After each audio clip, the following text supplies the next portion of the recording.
Pemirsa, sejak lama pengawasan kepatuhan pajak menjadi kunci penerimaan negara. Kini langkah strategis diambil dengan melibatkan Babinsa dan Babin Kamtibmas di tingkat desa dan juga kelurahan untuk ikut mengawasi kepatuhan pajak di lingkungan masing-masing. Lantas bagaimana mekanismenya, apa tugasnya, dan apa dampaknya bagi masyarakat? Untuk membahasnya sudah bergabung dari luar studio dengan Direktur Jenderal Pajak Bimo Wijayanto dan Basuki Widodo, Direktur Eksekutif Intek. Selamat sore, Bapak-Bapak. Assalamualaikum, Pak Bimo, Pak Basuki. Sore. Waalaikumsalam, selamat sore, Mas Rano. Ya, mohon maaf sekali nampaknya ada suara yang mengganggu. Semoga bisa diatasi ya, Pak ya. Dan bisa suaranya lebih kencang lagi, Pak. Di audio agak terdengar dengan pemirsa di rumah. Saya langsung saja ke Pak Bimo, Pak Dirjen. Apa backgroundnya, Pak? Sehingga ada keterlibatan Babinsa hingga Babin Kamtibmas untuk pajak. Terima kasih, Mas Herano. Jadi ini sebenarnya sejak tahun 2020 sudah ada surat edaran internal yang mengatur koordinasi lintas instansi. Jadi ini kebijakan yang sudah ada sejak 6 tahun yang lalu. Nah, pada saat kami atur di tahun 2020 tersebut, regulasi ini sifatnya memang lebih umum. Jadi justru di 2026 ini kami revisi, kami lebih fokuskan, kami lebih sempurnakan. Intinya supaya ada kepastian hukum untuk memperjelas siapa melakukan apa, siapa berwenang sampai di mana, dan apa yang tidak boleh dilakukan.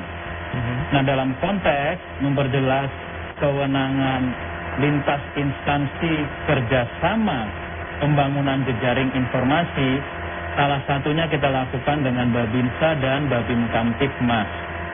Nah, dengan aturan yang baru SE 8 tahun 2026 terkait dengan proses bisnis pengawasan wajib pajak, justru di sini kami memperjelas kewenangan supaya tidak terjadi penyalahgunaan wewenang dan tidak menambah kewenangan sama sekali. Artinya yang memungut pajak tetap Direktorat Jenderal Pajak, yang memeriksa tetap Direktorat Jenderal Pajak, yang melakukan penegakan hukum juga tetap Direktorat Jenderal Pajak sesuai dengan ketentuan perundang-undangan yang berlaku. Oke, poinnya adalah melibatkan pihak tersebut untuk penggalian informasi, begitu ya Pak ya, narasinya? Ya. Informasi seputar apa saja Pak? Kalau kita melihat akhir-akhir ini kita juga sejumlah perumahan didatangi oleh sensus ekonomi. Apakah ini juga bagian dari kerja Babinsa nanti di lapangan? Oh tidak, sensus ekonomi itu domain dari Badan Pusat Statistik. Oke. Babinsa tidak melakukan itu. Kami pun tidak terlibat di situ. Itu betul-betul independen Badan Pusat Statistik untuk melihat setiap region sensus ekonomi ya.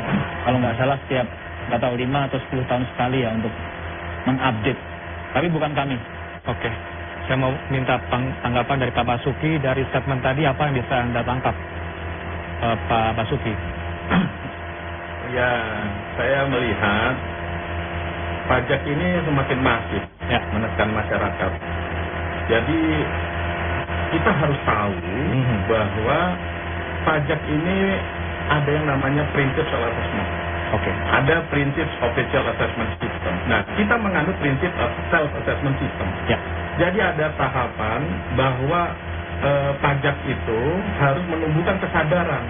Fungsi pembinaan itu, kesadaran pajak, edukasi pajak itu harus dikuatkan. Ya. Harusnya Dirjen Pajak lebih menekankan pada fungsi edukasi dan pembinaan kesadaran pajak. Tapi kelihatannya dari hasil penelitian Intak menyatakan bahwa pajak ini diartikan target.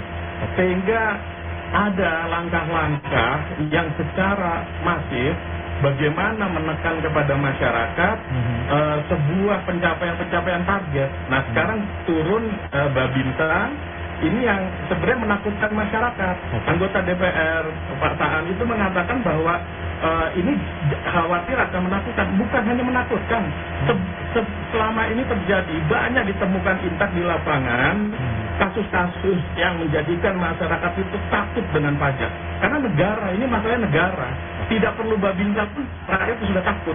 Nah, ini yang sebenarnya ditajamkan lagi rasa takut ini. Ini yang malah nanti akan menjadi sebuah bumerang, menjadi dilema bagi Dirjen Pajak. Masyarakat itu akan melakukan semua perlawanan pasif di sini. Iya, itu gambarannya kalau menurut saya. Bisa dijawab Pak Bimo, nampaknya ada kekhawatiran menakut-nakuti masyarakat dan nampaknya harus pertebal faktor edukasinya Pak, ketimbang harus ada Babinsa di lapangan. Ya, terima kasih. Faktor edukasi jelas. Kemarin ketika Cortex kami launching, kemudian wajib pajak melakukan aktivasi, registrasi, kemudian melakukan yang disebut Pak Basuki tadi, self-assessment juga kami pandu. Kami buka pelayanan 24 jam bahkan gitu ya, karena juga online kami terus di call center kami pun siap melayani 24/7 lah katakan begitu ketika menuju deadline. Nah, kemudian yang terkait dengan menurunkan Babinsa, nah ini tidak ada kami menurunkan Babinsa Pak Basuki. Jadi saya sudah jelaskan bahwa ini kerjasama pembangunan jejaring informasi. Jadi justru dari sudut pandang publik ini menjadi sebuah pertukaran informasi yang jauh dari sekedar penerimaan atau target. Jadi koordinasi informasi ini diperlukan supaya administrasi negaranya makin pasti, kemudian perlindungan hak masyarakat juga makin pasti. Misal, ketika ada wajib pajak yang meninggal dunia, ada perubahan ahli waris, pindah alamat, perubahan identitas maupun validasi data-data yang lain, dengan data yang akurat di dalam kerangka jejaring informasi tadi, masyarakat justru akan terlindungi dari kesalahan administrasi yang bisa merugikan di nantinya gitu. Tapi sama sekali tidak ada melibatkan penurunan Babinsa atau Babin Kamtipmas. Baik, saya ke Pak Basuki kembali. Apakah perlu rasanya melibatkan Babinsa Babin Kamtipmas untuk hanya sekedar mendata warga meninggal dunia, warga yang pindah rumah, atau warga yang harus dicocokkan datanya, Pak Basuki? Ya, ini yang menjadi pertanyaan dan rasa khawatir masyarakat, kenapa harus Babinsa? Babinsa ini aparat yang bagian dari kepolisian. Ini yang sangat menakutkan. Sebenarnya gini, dengan cara-cara seperti ini, kan kita sudah belajar ya dari 83 sampai sekarang. Penyimpangan pajak ini kan tidak ada kontrol, di mana oknum-oknum petugas pajak itu bisa berjalan bergandengan terhadap target-target yang dia jalankan. Jadi aturan pajak itu banyak sekali dipakai untuk menekan demi pencapaian target, mengatasnamakan negara, mengatasnamakan pajak. Sekarang ditambah lagi dengan Babinsa yang sebenarnya itu adalah unsur di luar Dirjen Pajak. Ini harus dipikirkan. Ya, satu lagi saya ingin sampaikan, kalau memang itu dijalankan, kami ingin Indonesian Tax Care ini dilibatkan, Intak ini dilibatkan sebagai fungsi kontrol. Sebab kalau tidak, ini akan membuka peluang korupsi. Kami sedang merancang sebuah cara atau program membuka posko-posko pengaduan pajak sebagai fungsi kontrol sosial, karena masyarakat ini tidak paham pajak. Masalah itu, masyarakat tidak ngerti pajak. Jangankan itu, Cortex kemarin aja saya bingung isinya itu, sampai saya harus datang ke KPP. Jadi kita ini nggak ngerti apa-apa tentang pajak, itu menjadi masalah. Jadi pajak ini hanya tekanan satu arah, bayar kamu atau kamu akan menghadapi sanksi yang lebih berat. Itu yang sebenarnya terjadi. Ini yang kita takutkan, membuka peluang-peluang terjadinya penyimpangan. Itu gambaran saya. Bisa diterima Pak Bimo masukan dari Pak Basuki tadi, ada potensi terlibatan dari Intak juga sebagai fungsi kontrol kepatuhan pajak. Fungsi kontrol kita buka. Kita itu kerjasama dengan aparat penegak hukum, dengan KPK, dengan kejaksaan, dengan kepolisian. Termasuk juga kita kerjasama dengan lembaga-lembaga think tank. Kalau memang mau melakukan fungsi kontrol, silahkan caranya yang memang sesuai dengan koridor yang baik untuk saling mendukung. Karena sekarang itu tax center sudah banyak sekali, kita juga kerjasama. Misalkan mereka mau melihat efektivitas daripada sistem pemungutan pajak, reformasi yang kami lakukan, pembenahan sistem, teknologi, sumber daya manusia, institusi, silahkan data kami buka sepanjang tidak data yang terkait dengan kerahasiaan wajib pajak. Jadi silakan aja, nggak hanya Intek, kita juga terbuka untuk semua. Oke, saat ini juga sistem digital dalam pengawasan diupayakan begitu ya Pak Bimo ya. Di antaranya ada Customer Relationship Management, CRM, geotagging, serta sistem Cortex. Ini yang dilakukan sejauh ini. Ya, saya mengalat sedikit ya, Mas Heranov. Itu CRM itu Compliance Risk Management. Jadi itu memang sistem internal kami untuk mengakses di antara matriks compliance yang ada, di level mana wajib pajak itu harus kita layani, apakah kita edukasi, apakah kita konsultasi, atau kita periksa kalau memang sudah ada sejarah yang menunjukkan bisa ada delik untuk diperiksa dan selanjutnya. Jadi semuanya metodologinya udah jelas gitu. Baik, kembali ke Pak Basuki, idealnya seperti apa Pak? Jika benar nanti ada pelibatan aparat keamanan dalam sistem pengawasan, sejauh mana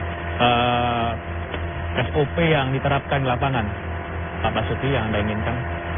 Ya, jadi sebenarnya begini, memang benar yang Pak Bimo katakan, pengawasan kita pajak ini banyak sekali. Jadi ada namanya komisi pengawas pajak, ada Itjen, macam-macam lah banyak, tapi itu tidak jalan. Termasuk tax center kita juga tidak jalan karena pajak sendiri masih diartikan target. Itu yang jadi masalah. Ini yang harusnya dirubah.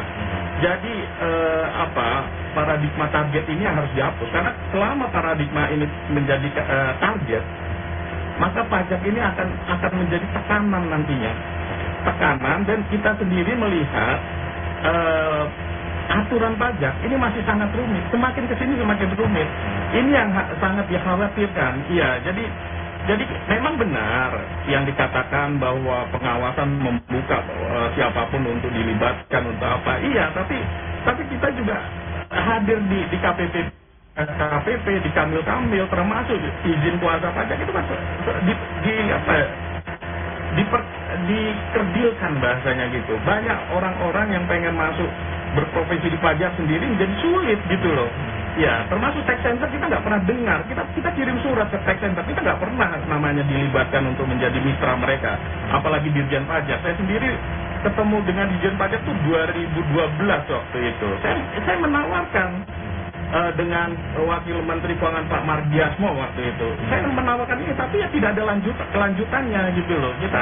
Kita ingin ada keseimbangan atas pelaksanaan dari pemungutan pajak gitu loh. Masyarakat harus terbuka, harus transparan terhadap pelaksanaan di dalam. Pasal undang-undang aturan bukan untuk menakut-nakuti, apalagi ditambah dengan adanya aparat Babinsa dan lain sebagainya. Ini semakin takut nanti masyarakat. Baik, bisa direspon sekaligus proses kemenangan Pak Bimo. Nampaknya dengan Anda mungkin dipermudah tax center. Sebenarnya saya nggak ngerti apa yang disampaikan oleh Pak Basuki ya. Artinya kami sangat terbuka, dan saya juga pernah menjadi akademisi, juga selain itu juga memang menjadi profesional di sektor perpajakan, dan justru yang kami lakukan sekarang berkebalikan dengan apa yang disampaikan oleh Pak Basuki ya. Jadi silahkan Pak Basuki, kalau memang Bapak merasa pajak itu hanya target, tidak.